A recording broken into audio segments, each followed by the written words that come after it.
Today I wanted to make something new. So I went to my neighbor's house and I found she had a dragon fruit garden.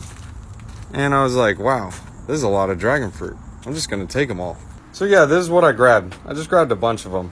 Since I have so many dragon fruits, I thought, you know what? The best recipe is going to be cut dragon fruit. Notice how they're red. This just means that the skin on the outside is red. Also notice how you have this green thing here.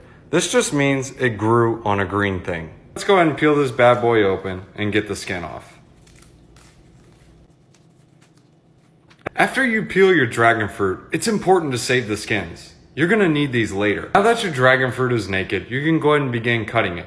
Just be careful not to confuse it with a banana. They just don't taste the same. So we're gonna go ahead and take our dragon fruit and cut it in even slices, just like this.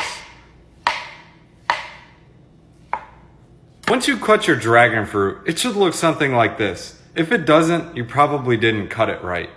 One of the most effective methods in cutting your dragon fruit is using your teeth.